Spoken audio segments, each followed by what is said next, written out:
This is really the story that never ends.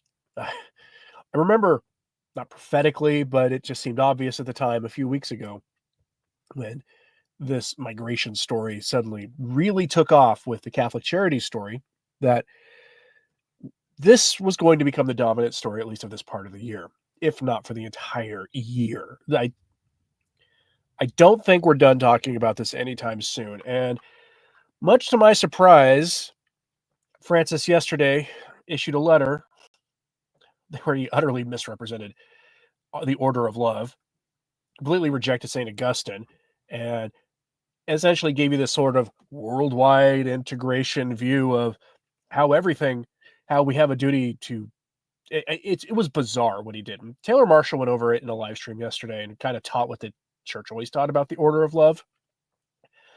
But that kind of set the stage for things. So let's talk a little bit about this. Let's give you some context before we go in, because this whole thing is utterly hypocritical at Francis. Let's go to National Review with the headline, Adopting the Vatican's Immigration Policy. Here's the quick version of this article. In December, the Vatican changed its laws on entering Vatican City. The laws changed seem like the kind of thing that, Make America Great Again, red hat wearing guys are going to be like, ooh, let's take notes and do this ourselves. They made it a base penalty of between 1 and 4 years in jail and a 10,000 to 25,000 euro fine for anyone illicitly entering Vatican City State. Penalties will increase if the person in question uses weapons, vehicles, disguises, or is part of a group. The Vatican has very harsh laws about illicitly entering the city-state, and frankly, good on them for that. As the Catechism teaches, and I'll show you that in a minute, the lawful authorities have the right to make rules for who can enter or reside in a country, and those who do, who are allowed to, are expected to follow the rules and even adopt the culture of the country for themselves as best as they can. That is what the church teaches on this subject, and that hasn't changed. So anyway, as you probably heard, Francis issued his letter responding to Vice President JD Vance without ever really mentioning him by name, where Francis misrepresents what St. Augustine had to say about the Ordo Amoris, as well as, which is the order of love, our Christian duty of charity to each other, as well as what JD Vance said himself. The Ordo Amoris is the quickest way I can describe it is a common sense teaching that says you have greater duties to those closest to you than you do to those far away. You first to love God, and then you are to love your family, and then your actual literal neighbors, and then the people in your community, and from there maybe the province or whatever the country you live in, and then the country itself, and then out of that, people far away. And it boils down to, when you look at all of Jesus' teachings on who you're supposed to love, it generally boils down to the people right in front of you first. Groundbreaking stuff, I know. But he did this because the Vice President of the United States, you might remember, said this. And this is just a video from X, a video version from X. So here we go. But there's this old school, and I think it's a very Christian concept, by the way, that you love your family, and then you love your neighbor, and then you love your community, and then you love your fellow citizens in your own country. And then after that, you can focus and prioritize the rest of the world. A lot of the far left has completely inverted that. They seem to hate the citizens of their own country and care more about people outside their own borders. That is no way to run a society. And I think the profound difference that Donald Trump brings to the leadership of this country is the simple concept, America first. It doesn't mean you hate anybody else. It means that you have leadership. And President Trump has been very clear about this, that puts the interests of American citizens first. In the same way that the British Prime Minister should care about Brits and the French should care about the French. You get the idea, right? This should not be controversial stuff at all. It's common sense. Francis issued his letter. Again, Taylor Marshall went over it in detail, as well as the teaching of the Ordo Amoris. Go watch this video if you haven't yet. The quick version here is this. St. Augustine taught the Ordo Amoris, which, as I've said twice now, begins with loving God, and your family, and your neighbors, then your community, maybe the people in the province of your country, then your country itself, and then the people outside of that. You have a duty to help travelers because the Ordo Amoris can basically be oversimplified as you're to love the people in front of you first after you love God. It's common sense. You would think so. I'm not going to read the whole letter for you. It's painful, but it's on the Vatican website. That's what it is. I will have a link in the show notes at returntotradition.org after this live stream. I post all my sources there because, as a practice, because our hosts have rules against posting links to websites that have advertising on them. And while the Vatican doesn't have advertising on their website, don't give them that idea, please. I do post all my sources there, so with rare exception. But here we have Edward Penton giving us the basic summary of this as we will dive further into this. He said, quote, now Edward Penton is a EWTN journalist, by the way, and works for the National Catholic Register, which is the print arm of EWTN. Says Pope Francis sent an open letter to the U.S. bishops criticizing the mass removal of migrants who arrived illicitly. Says one must recognize the right of a nation to defend itself and keep communities safe from those who have committed violent or serious crimes while in the country or prior to arrival, he writes. That said, the act of removing people who in many cases have left their own land for reasons of extreme poverty, insecurity, exploitation, persecution, or serious deterioration of the environment damages the dignity of many men and women and of entire families and places them in a state of particular vulnerability and defenseless. He also says that the true ordo amoris that must be promoted is that which we discover by meditating constantly in the parable of the Good Samaritan. That is by meditating on the love that builds a fraternity to open to all without exception. It is very rare for a pope to issue such a letter on an internal political matter. Usually they leave responding to policies, even when a nation has, made legal the sacrifice to Moloch. For those of you who are new here, that's that one. Our hosts do not like you mentioning that word at all. The responsibility of a country's bishops is part of the key Catholic principle of subsidiarity. In other words, usually the Vatican lets the bishops of the country do the responding to hot button political issues, which is the general order of things. Dr. Ed Fazer, posting on X, zeroes in on Francis's misrepresentation of both JD Vance's statement on the Ordo Amoris, as well as a misrepresentation of the broader issue itself. So here's Dr. Ed Fazer. He's a Catholic philosopher. He likes to ruffle feathers because he understands fully that being a Catholic does not mean that your secular political leanings are going to align neatly with any one party. That as a Catholic, you're going to have trouble with both parties. And people have lately kind of had problems when he starts pointing out some of the kind of dicey issues coming out of DC these days. But he says, this, meaning Francis's statement here, let's start here with the highlighted section, which is from paragraph 6. He says, Christian love is not a concentric expansion of interest, as JD Vance just described it, that little by little extend to other persons and groups. In other words, a human person is not a mere individual, relatively expansive with some philanthropic feelings. The human person is a subject with dignity, who through the constitutive relationship with all, especially with the poorest, can gradually mature in his identity and vocation. The true ordo amoris that must be promoted is that which we discover by meditating constantly on the parable of the Good Samaritan. You heard the rest of that already. Posted by Massimo Fagioli, the voice of Francis among the Catholics in the United States who are in academia, who said Pope Francis responds to VP JD Vance, a Catholic, and to his supporters on the Ordo Amoris. And Ed Fazer says this either contradicts traditional Catholic teaching, if the Pope rejects the notion of Ordo Amoris cited by JD Vance, or gravely misrepresents Vance, who did not say that the Ordo Amoris makes us mere individuals, or deny that we owe fraternity to all without exception. Francis, in other words, misrepresents what was said. That is not that terribly surprising. He probably didn't write the statement himself. Probably, if I had to guess, the statement was written by Cardinal Cupich. I have my suspicions about that, as we'll see. Now, if you want to know what the Catechism says on this issue, because this is, as we get to the reactions to this, it's good to remember what the Catechism of the Catholic Church says. Paragraph 2241. More prosperous nations are obliged to the extent they are able. There's your first qualification. To the extent they are able to welcome the foreigner in search of the security and means of livelihood which he cannot find in his country of origin. Public authorities should see to it that the natural right is respected, that places a guest under the protection of those who receive him. Political authorities, for the sake of the common good for which they are responsible, may make the exercise of the right to migrate subject to various juridical conditions, meaning laws, especially with regard to the migrants' duties towards their country of adoption.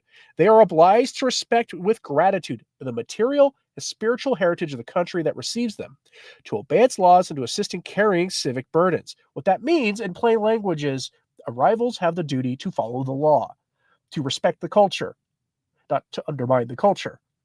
and to essentially adopt the culture as their own as much as they are able while not surrendering their own heritage. That is what they say, and most people don't disagree with that. That is a common sense thing. Catholic social teaching, the teaching of the church on political and social issues, on how to understand them, has been constant for 200 years. And it basically is common sense. It applies to right reason. It's logical. And the Ordo Amoris goes back to St. Augustine. And when you go look at who the father of Catholic social teaching was, it was Leo the 13th. And what was Leo the 13th in the 1880s writing? He was enthroning Thomas Aquinas's logical form of reasoning and applying it to social issues on behalf of the church. And what was Aquinas doing? He was working with Augustine and Plato. Okay, it's all about logic and reason. There's a logical flow of things. And Francis's statement requires us to surrender logic. Now, this won't surprise anybody. The responses to all this came very fast. So fast, in fact, that I kind of wonder. In fact, I'm absolutely certain the bishops knew this was coming because within hours, it was just a flood of statements from the U.S. bishops. But let's first go to Tom Homan. He is the man in charge for Trump on enforcing the law and removing our unwelcome visitors. By the way, Mr. Homan is a Catholic, in case you didn't know.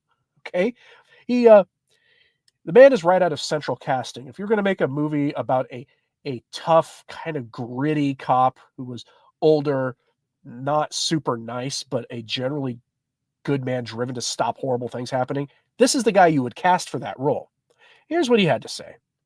The Pope this morning had some very harsh words for the... I got harsh words for the Pope. Pope won't fix the Catholic Church. I'm saying this as a lifelong Catholic. I was baptized Catholic. I was First Communion as a Catholic. Confirmation as a Catholic. He ought to fix the Catholic Church and concentrate on his work and leave border enforcement to us. He wants to attack us from securing our border. He's got a wall around the Vatican, does he not? So he's got a wall around to protect his people and himself, but we can't have a wall around the United States. So I wish he'd stick to the Catholic Church and fix that and leave border enforcement to us. I have to say, he's not one to mince words if you've ever seen him speak on this issue, usually aimed at politicians who are overtly flaunting the law. Now, he was, of course, not the only one. Archbishop Vigano responded to this in a way that you would fully expect Vigano to respond to this. He is also one not to mince words. He posted this to X. He says, Jorge Bergoglio's letter to the bishops of the United States is the most obvious admission of the effectiveness of the measures adopted by the Trump administration to counter the operation of ethnic substitution desired by the rulers through the large-scale bringing in of people from the developing world. Bergoglio cannot allow the exorbitant flow of public money paid to the USCCB and to other Catholic foundations and NGOs to be interrupted, starting with the American Jesuits' JRS, as I talked about a few days ago, and used not to promote works of authentic Christian charity, but rather in support of the rulers' schemes for social disillusion. For this reason, he seeks to give a doctrinal basis to the indiscriminate welcoming of those who arrive illicitly, even inappropriately invoking the magisterium of Pope Pius XII. The words of the Argentine Jesuit contradict themselves. If they were true and disinterested, we should have heard them much earlier, when the Biden administration took away the wages of American citizens who did not submit to the 2020 solution.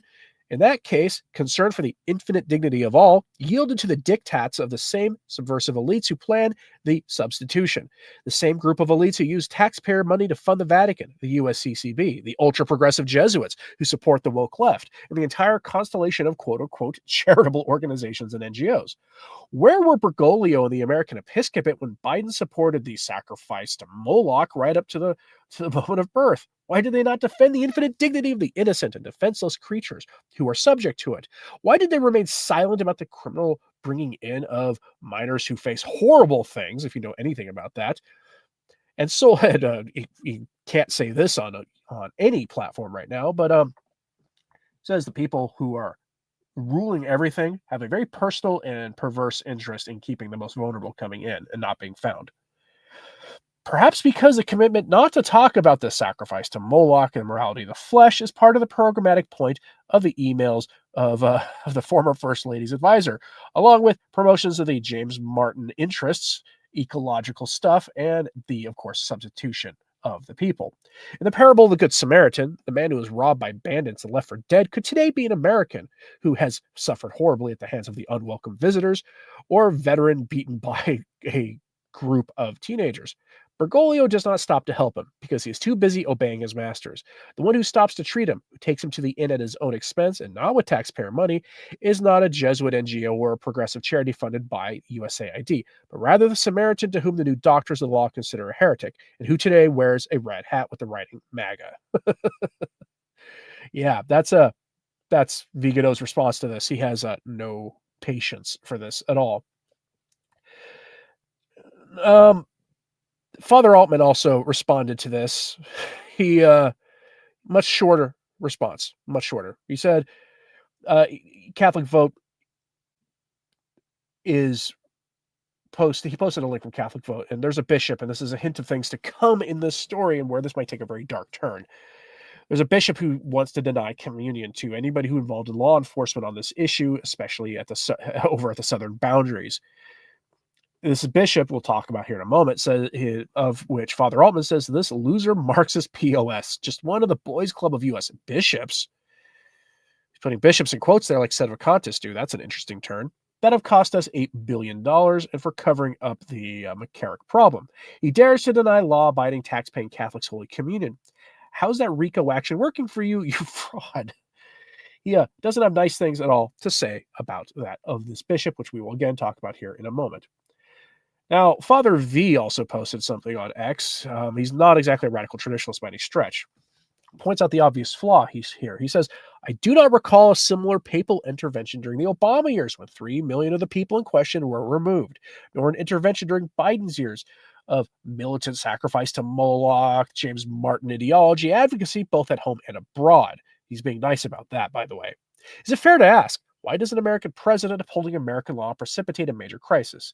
And he says that in response to tweeting out the National Catholic Reporter's summary of the article. National Catholic Reporter was doing cartwheels over this, by the way. So we're in American Magazine. Again, it looks really much like it was coordinated. Now, it's not only Americans, though, who are noticing how absurd this was, especially when you put Joe Biden into this. Solare non possum, which is operating out of, I think, Italy, gave us this headline. Pope Francis attacks Donald Trump. He takes a pen and paper on migrants. Let's just give you this section here. This is so rich. Quote, it's emblematic that the Pope never took pen and paper to write to the U.S. bishops when Joe Biden, recently officially accredited to stonecuttery, affirmed the sacrifice to Moloch and pro-ending of the elderly. Are these perhaps less important issues for the lives of people and society itself? In his letter, Francis speaks of a migrant Jesus. Jesus was not a migrant, okay? He wasn't. The movement to the Holy Family in Scripture is them moving from one place to another to follow one place to another in the empire to submit to the census. They were commanded to go home to participate in the Roman Empire census. That would be like, imagine there was a national emergency vote of some kind, a popular vote in the United States to decide some existential issue. And you were on vacation in Disney World when that came down, and you were told you needed to go home. So what happens? You drive to the airport and you fly back to wherever it is you live, and you go and participate. It's analogous to that. He says, without taking into account that today's politics must address this real problem with policies that take into account multiple aspects. Benedict XVI, who did not want to please anyone but was aware of reality, wrote in 2012, quote, in the current socio-political context, however, even before the right to emigrate, the right not to emigrate must be reaffirmed. That is, to be in a position to remain in one's own land. Repeating with John Paul II, that, quote, the primary right of man is to live in one's own homeland. A right that, however, becomes effective only if the factors that push to migration are constantly kept under controls. Today, in fact, we see that many migrations are the consequence of economic precariousness, lack of essential goods, natural disasters, war, and social unrest. Instead of a pilgrimage animated by trust, faith, and hope, migrating then becomes a Calvary for survival, where men and women appear more victims than authors and responsible for their migratory experience. Thus, while there are migrants who reach a good position and live with dignity, with proper integration in the host environment, there are many who live in conditions of marginalization, and at times exploitation and deprivation of fundamental human rights, or who adopt behaviors that are harmful to the society in which they live. End quote. And that sums up perfectly what's happening in the United States. That is exactly what's happening in the United States. This is exploitation of desperately poor people. And the U.S. bishops just trip over themselves to celebrate this stuff coming from Rome. And they have a personal interest in this. Where did mine go? I had okay. Sorry, misplaced one of my own things here. Now my computer's acting weird. All right. I pointed this out myself, saying that essentially what you saw here they did not even bother to respond to this stuff until the money stopped flowing to Rome. You may not be aware of this, but when it comes to your tithe, when it comes to who gives money to Rome, the number one country of origin between grant dollars and US dollars, or grant dollars and tithing, is the United States of America. Number one. We're number one, right? That's us. Now, I'm not saying that to puff ourselves up here. I'm just saying that that's what happened. So they felt this. They felt this dramatically. It only took the U.S. government turning off the money funding the illicit movement of people for exploitation, right? And this is Rich Reho talking about this. Important bit of context here. The law enforcement in question is acting on the 1.5 million outstanding expulsion orders issued under the Biden administration by primarily Democrat-hired judges on the question. The migrants did not follow the orders and unlawfully remained in the U.S. That is who's being picked up right now. I'll add that qualification. The Vatican needs correction. This was initially bipartisan. So why did this become hyper-partisan? To the point where the Vatican is showing ideologically where it lands, because they've just rejected categorically everything the church has said on this issue. Taylor Marshall also chimed in on X, pointing out that he has contradicted St. Augustine on the Order of Morris. Francis is not infallible here, follows St. Augustine on this one. That also got him some serious pushback, by the way. Novus Ordo Watch was going after him, and all sorts of people were going after him for that, but that's kind of comes with this. There are also responses from Catholics who know there's something seriously wrong in Rome. For instance, let me show you this one. This is just from a normal Catholic who points out this. Quoting here, he said, while the Pope has important comments here, that he not once responded to President Joe Biden's comments on the sacrifice to Moloch, James Martin's parody of holy matrimony, and other issues, while directly VP Vance's recent comments, means his target audience will see this as mere factionalism. And that's what it is. It's factionalism. This is it's hypocritical. So we started this with pointing out the Vatican's own laws on this stuff. Moreover, some of it's mere sentimentality. Take what is built on the basis of force and not on the truth about the equal dignity of every human being. Begins badly and will end badly. The liberal world order was birthed by two bloody revolutions in the U.S. and France. Now, you may think both the American and French revolutions were good, bad, or mixed, but to say that what is built on the basis of force begins badly and ends badly is tosh. And that's absolutely correct. You don't have to be a big you can have the Catholic view of both of those revolutions and still think that what Francis is saying is nonsense on stilts. Here's the USCCB's response to this. So this is where we get to the bishops. The bishops just did cartwheels over this. So Archbishop Broglio is one of the top figures in the U.S. Conference of Catholic Bishops. He issued this very short response. He says, quote, as successor to St. Peter, you call not only every Catholic, but every Christian to what unifies us in faith, offering the hope of Jesus Christ to every person, citizen, and immigrant alike, said Archbishop Timothy P. Broglio, president of the U.S. Conference of Catholic Bishops, in a letter responding to Pope Francis. Earlier today, the Holy Father wrote to the bishops of the United States affirming their work on behalf of migrants and refugees and offered his support, moral encouragement, and prayers. We all turn to the Lord in prayer that families suffering from the sudden withdrawal of aid may find the strength they can endure. With you, we pray that the U.S. government keep its prior commitments to help those in desperate need, he said. Archbishop Broglio closed by asking the Holy Father for his continued prayers so that we may find the courage as a nation to build a more humane system of immigration, one that protects our communities while safeguarding the dignity of all. If you want to read his full text, they have a link to it there. Again, all my links today will be in my show notes at returntotradition.org. As a matter of course, it's how I do things. And now you also had the Cardinal Schonborn responded to this. As posted by Father V on X.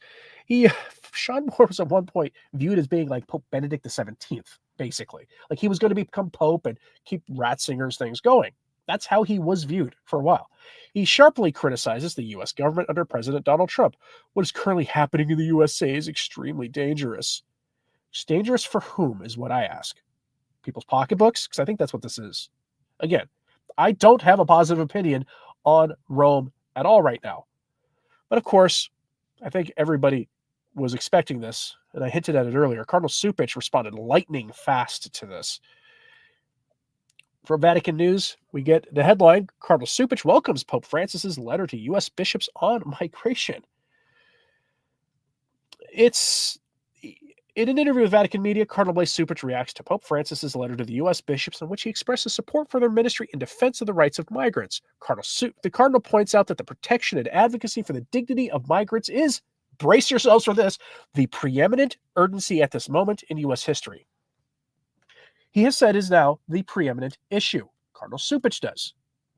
You know what the preeminent issue was, according to the U.S. bishops for the United States, for the church in America? It was the sacrifice to Moloch, the people's willingness to offer their most young, preborn, vulnerable people for prosperity and individual freedom. That issue. The issue that Cardinal Cupich has spent his whole career downplaying because I don't think he actually believes what the church teaches on that. That's what he calls the preeminent issue now, migration. It's not. It's still the sacrifice of the most vulnerable. But this is not there were also virtually every diocese, it seems like, has or will issue a letter within the next 24 or 36 hours. And I think probably the easiest example of this is the one from Wisconsin. This was sent to me by a viewer. Thank you for sending it to me. It is appreciated. I can't always answer emails when people send me like tips and things. This one, though, here's what it is. This ain't super long. We'll go over this here. For immediate release, February 11th, yesterday, Wisconsin Catholic bishops released pastoral letter on immigration. On February 11th, Wisconsin's Catholic bishops, that means all the bishops of Wisconsin, together on the same day Francis released his. I'm telling you, this is coordinated. They issued a pastoral letter expressing support for immigrants and encouraging everyone to uphold human dignity, the common good, and the rule of law. The bishops explained that, quote, every person, regardless of status, has certain fundamental human rights which can never be infringed. At the same time, in upholding this truth and showing solidarity with immigrants, the church, quote, is not doing so to impede the lawful enforcement of immigration laws, nor to encourage illegal entry. I call nonsense on that one, folks. There is no contradiction in urging everyone to follow the law and to uphold fundamental human rights. The letter describes how the Catholic Church's teaching on immigration is based in the gospel. Our Lord Jesus Christ has insisted that when we welcome the stranger, we welcome him. The bishops quote the Catechism of the Catholic Church that more prosperous nations are obliged to extend that they are able to welcome the foreigner in search of security and the means and livelihood in which he cannot find in his country of origin. At the same time, the bishops state that the nations have the right to regulate the immigration for the sake of the common good. In formulating the policy, the bishops note that distinctions must be made between, quote, immigrants who present genuine risks and dangers to society, and those who have been here for years, have no criminal record, and live peacefully and contributed to the common good. The bishops are unequivocal in saying that they support comprehensive immigration reform that is balanced and humane, and the church opposes both completely open borders and completely closed borders. And that goes on, and it goes on. And you're going to see letters like this coming out from all quarters of the church in America, including for bishops that you think are actually pretty good on most issues. Brace yourself for that one, because there's billions of dollars at stake here. Now, I hinted at this at what feels like an eternity ago at the beginning of this live stream, but what looks like unrelated news, but it absolutely is not. Earlier yesterday, it was announced that Detroit has a new archbishop, and the appointment is obviously related to this. So let's go to Complicit Clergy, who gives us a good summary of the LifeSite article on this. Meet the new Archbishop of Detroit with the headline, Detroit's new Archbishop suggests excommunicated Catholics who enforce our immigration laws. Now, the question I have is, how do you define enforcing? What is the cutoff for that? Vice President JD Vance is in the executive branch. In the executive branch, one of the things they're tasked with is enforcing the law. That's why the FBI, Border Patrol, the ATF, all of them are in the executive branch. excommunicating Catholics who enforce immigration laws. Here's what they have to say. Pope Francis has accepted the resignation of Detroit's long-serving and arch nemesis to Michael Voris, Archbishop Alan Vigneron, and nominated Arizona Bishop Edward Weissenberger as his replacement. A Tuesday morning announcement from the U.S. Conference of Catholic Bishops confirmed that after 16 years at the helm, 76-year-old Archbishop Vigneron's resignation had been accepted by Francis, who promoted Weissenberger from his previous seat in Tucson, Arizona, to become the 6th Archbishop of Detroit, a position which includes the role of Superior the Mother of the Mission Sui Juris of the Cayman Islands, according to the release. Weissenberger has been an outspoken critic of Donald Trump, taking aims at his migrant policies during the first Trump administration. In 2018, at the USCCB Spring Assembly in Fort Lauderdale, Florida, the prelate suggested that Catholics who are, quote, involved in the detention of the people in question and separation of families, which is a buzzword for the left, at the U.S. border might receive canonical penalties, usually used in life issues cases, which could include excommunication. What he's saying here is, at the very least, people involved in the federal enforcement of this should be denied Holy Communion. That's what that bishop is saying. That is your new Bishop of Detroit. Canonical people means denying the sacraments to people, which makes me think there's a chance they will excommunicate JD Vance over this. Now, I think the odds of that are slim that they'll do that, but we'll see. When billions of dollars are online, people's thinking just goes haywire. But the bishops and others have said law enforcement officials who are involved in the border issue should be excommunicated. And if they can be, then so can the VP and, frankly, possible future president as well. And I got a tip on this bishop. I received an anonymous tip from a viewer who lived in the diocese the new bishop comes from, who says the following, quote, "This is bad news for Detroit. I used to live in the diocese of Salina, Kansas, while Weissenberger was there, probably as an auxiliary bishop. I met him personally. He is a through and through liberal and responded very negatively when asked about the traditional Latin Mass, and personally told me that, quote, there is no interest in the traditional Latin Mass, end quote." So for those of you in Detroit wondering what's going to happen to your traditional Mass offerings, it's probably nothing good. But you've got a new boss, a new bishop, and his announcement on Tuesday morning, hours before the letter, is not a coincidence. It's a shot across the bow. Take that to the bank. Harmony Gordon says, 88 likes posted, 374 people in live chat. Please hit the like button. It helps the algorithm to get views. Yes, it does. Please hit the like button. It does help greatly. Dean says, so this is a Skittles bishop, I assume. Quite possibly. Skittles, taste the rainbow. The old slogan, right? Michael Hara, our new woke bishop. Yes. Of course, this prelate sounds like a servant of the left. Absolutely. Detroit, a border city where moon worshippers infiltrate. Many need limited documents to enter the northern neighbor and then drive across the frontier. That's exactly what it is. Or you can just walk across. Jack Posobiec went to like some tiny little village on the Canada border and filmed himself just walking back and forth, nobody around. It's trying to stop him. Rajamak says, wait until Trump demands all the monies to be paid back. I don't know if that's going to happen. That would be really cool if it did. Romero 610 with the super chat. Thank you, sir, very much. Hope that Vance and Trump will not cave into the bishops or the Pope. Feel the next weapon these scandalous bishops will use is excommunication. I think there are steps before that, including a formal censure by the U.S. bishops. And don't forget there's a larger political game being played here, too. Again, we're talking about bishops who are frankly materialists. I have been suspicious of most of these men not believing the salvation of souls as their primary mission for a long time. And there's a larger political game here, and that there's a midterm election in 2026. Going after the incumbent administration and the party attached to them in the run-up to the midterms is on the menu for them. It doesn't help that Trump's got like the highest approval rate he's ever had, and that on all the key controversial issues, the public is overwhelmingly with him, even if they don't like him.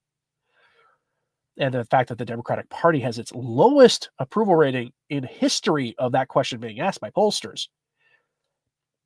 There is a political push here because the Catholics in America have always been aligned with Democrats. But in the last decade, that's shifted.